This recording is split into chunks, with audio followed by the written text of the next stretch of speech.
Hello and welcome back. So this is the Phantasm, the Sansha Nation's pirate cruiser. It did take me a while to decide which faction cruiser to get, and eventually I did pick this one. I do have skills for this ship and I do have the modules for it as well. Well then, time to take a look at the ship's bonuses. And by the way, all of the faction cruisers are very nice, and eventually I will fly most of them. Well then, this ship does have a roll bonus that will give it +1 max shield field module, and it does have a advanced medium laser operation bonus per level, which will give you +15% medium laser damage, +7.5% medium laser tracking speed. Now, the field modules were bugged lately and they did cause a lot of phantasms to be destroyed. Now the second bonus is the advanced cruiser command bonus per level, which will give you +25% afterburner velocity bonus and +5% shield. So this means the ship does have decent velocity and it should have a lot of shield volume, which will make the ship very good for PvP and for storyline missions. Now the Phantasm has 1 drone for high slots, 3 medium slots, 5 low slots, 3 weapon rigs and 3 engineering rigs. It does have quite a decent amount of shield, a very interesting number of 6,666 shield points, which is going to be increased with the bonuses. It does have a lot of armor and it does have also a decent amount of hull. It does have a decent capacitor that will recharge in a decent time frame. It can lock 7 targets, 83.3 meters signature radius, 3 AU per second warp speed. Well, I wish that the warp speed was at least 4 AUs per second. I am very used to the fast covertops cruisers. Okay, well, I'll be showing you my fit that I use in a moment. Both the PvP and the PVE fit that I do have for this ship. Now, for the primary weapons, I do currently use beam lasers. Now, the pulse lasers also do a lot of damage. They actually have more DPS than the beam lasers. But I do need the 23 kilometer range because I mostly do missions with this ship, but I'll also do PvP in the Phantasm as well. Overall, the beam lasers are very nice. They do decent amount of damage, they have decent range, and so far I didn't encounter any problems with them. Now the shield field module, I use the small shield field module for several reasons. One of the reasons is the fuel usage of the small module is a lot less than the usage for the medium module, but the effects are the same. The bubble that's created by the shield module is lower with the small module than with the medium one. Now this module was bugged and the signature radius adjustment was kind of misplaced with the increased damage, so the ship did get 500% more damage with this module active, and that caused a lot of phantasms and overall, in general, a lot of ships that used these modules to be destroyed very quickly. Now for missions, I do have dual medium group shield boosters. You can place large shield boosters, they can fit in this ship, but at the moment I do use medium ones for shield repair. There is the Republic Fleet medium Afterburner, which the ship does have a bonus on, dual heat sinks to increase my damage and DPS and overall rate of fire, a reactive shield hardener and a adaptive invulnerability field.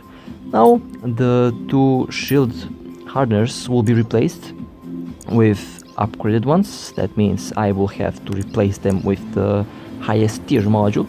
And to quickly demonstrate the fit, almost 600 DPS on the ship, which is quite nice. I will not complain about the DPS on this, it's quite nice.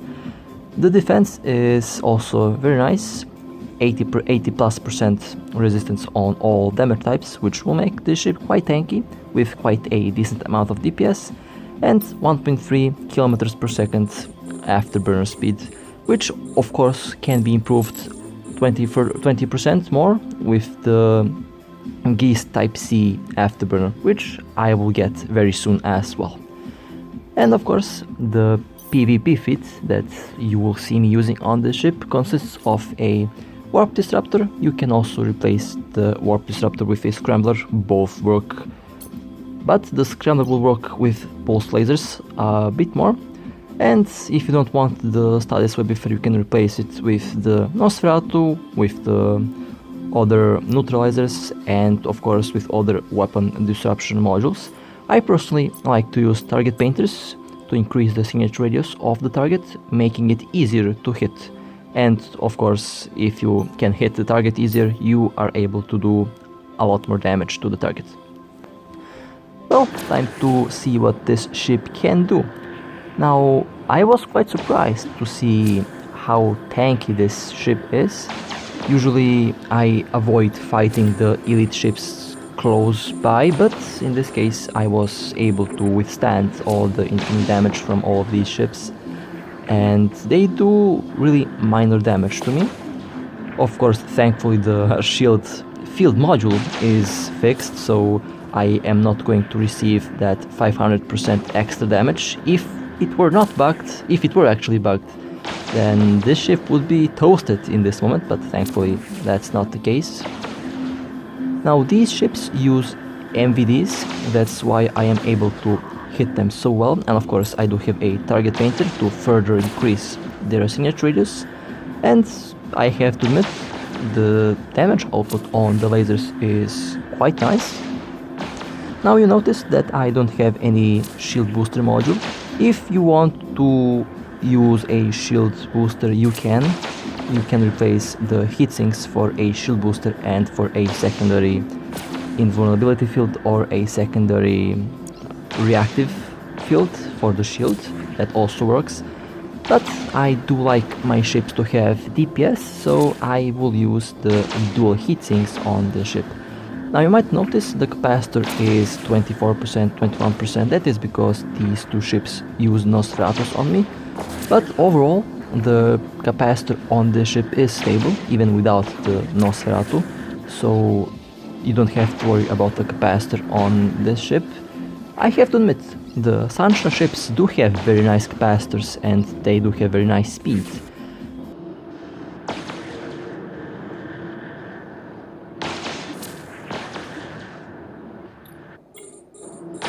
It allows for a decent speed tank, and I do need a ship that can replace my core tops for missions. I want the core tops to be only for PvP, and well, this ship did manage to replace my core tops for the storyline missions. At the moment, the fastest way to earn ISK is by doing the tier 6 storylines over and over again. That's how I did manage to afford to buy this ship. And let me tell you something, this ship is not cheap at all. I did buy this for, I think, 1.7 billion, which is quite a good offer actually. Because before, a couple days ago actually, I saw these ships go for 1.9, for 2 billion, so I think I did manage to buy the ship at a fairly reasonable price. Well, the two elite ships are down, and after you shoot down the elite ships, most of these storylines will be easy. The shield is holding out quite well, even without a shield booster. The resistances are doing a very good job, and the shield field module is also doing a very good job. That means eventually the shield will stabilize itself at 45 or even 50%, which is good. That means you can fly the ship this way. Now of course for PvP it will be a little bit different, but of course for PvP I'll be using a different fit. I also did notice people using this ship with the, I think with the shield extenders. That also works, by the way. If you don't want to have dual invulnerability fields, then you can replace one heatsink with a shield extender, or you can use the dual invulnerability fields plus a shield extender, and of course plus the reactive shield. So there is a lot of combinations that you can go with this ship, and of course all of these combinations work, and it matters to find the combination that works the best for you. In my case, the current combination is working quite well, and later on I will also use the group shield boosters to show you that these also work quite well. Now, I find the idea of using the group shield boosters to repair your own shield quite a very, well, exotic idea, because it allows me to have decent DPS, and it allows me to have also a form of active tank, although the shield boost amount will be minor, but of course keep in mind the incoming damage on the ship will also be minor because of the resistances. So the group shield boosters will manage to repair this ship's shield. Now of course my rigs at the moment are focused also on, I think, on tracking and on DPS. So my rigs are not used for resistances, but if you want to use the rig slots for resistances, you can also do that. That also works quite well, and I think that's actually a better idea for storyline missions. But since I eventually will use the ship for PvP, I need a ship that can do both PvP and both storylines. So at the moment, I think I did manage to satisfy the idea,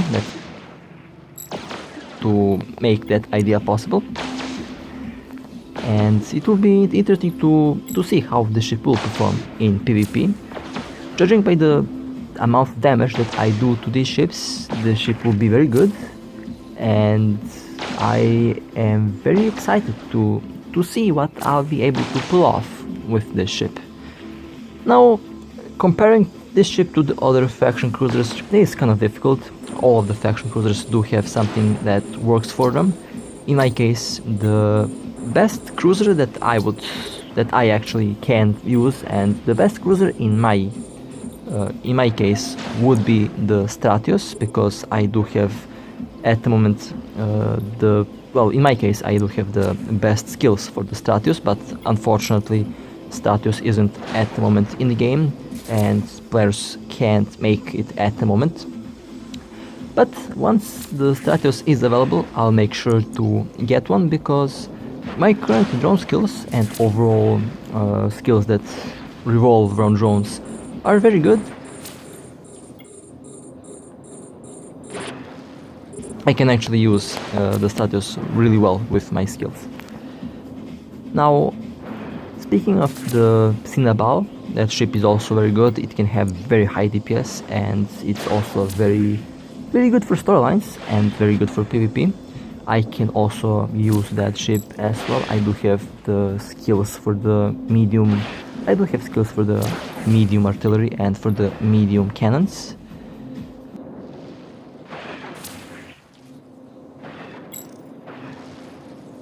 Now, one ship that I did want to buy also is the Gila.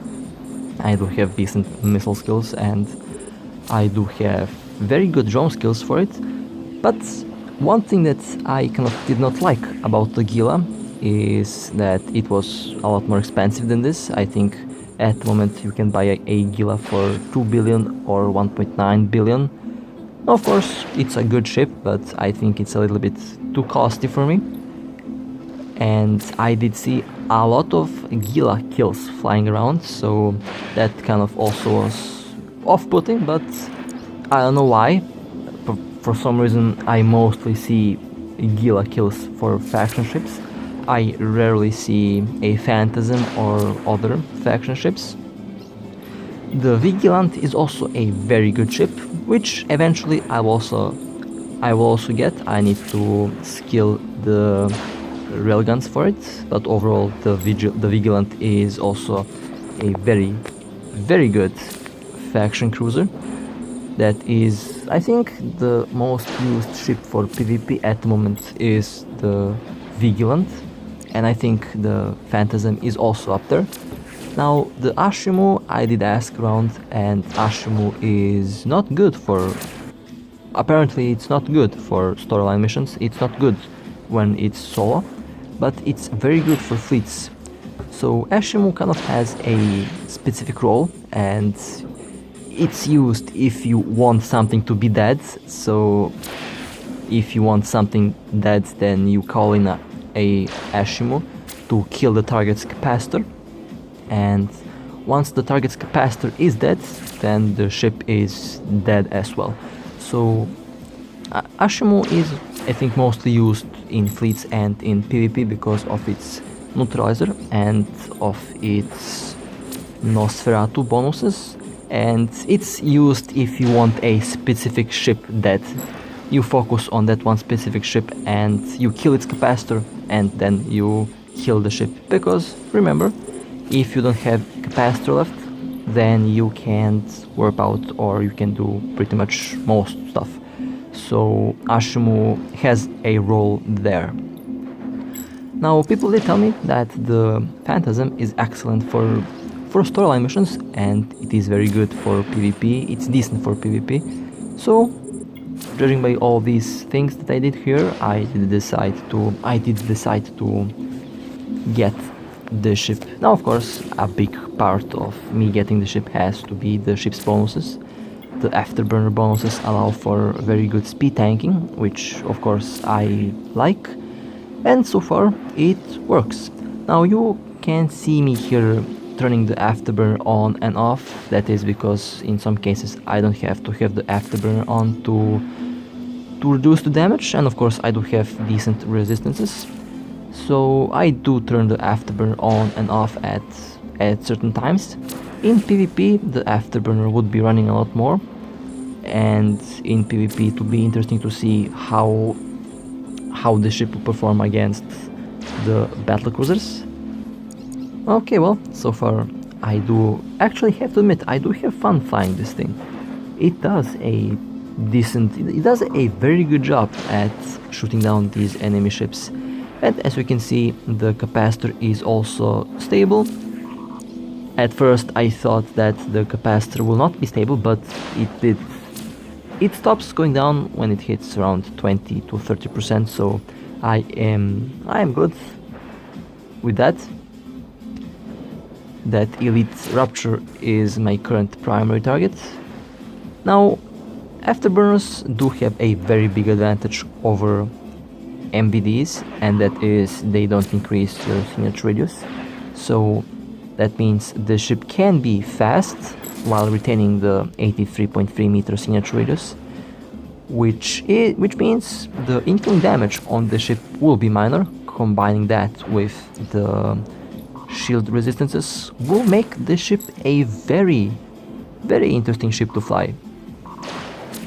Now of course I also do have DPS, so in this case I think I did build the ship to be good in all perspectives. Now of course like I did say before, I do have to change the hardeners that I have, because I want to have the highest tier of hardeners on this ship to further increase the resistances.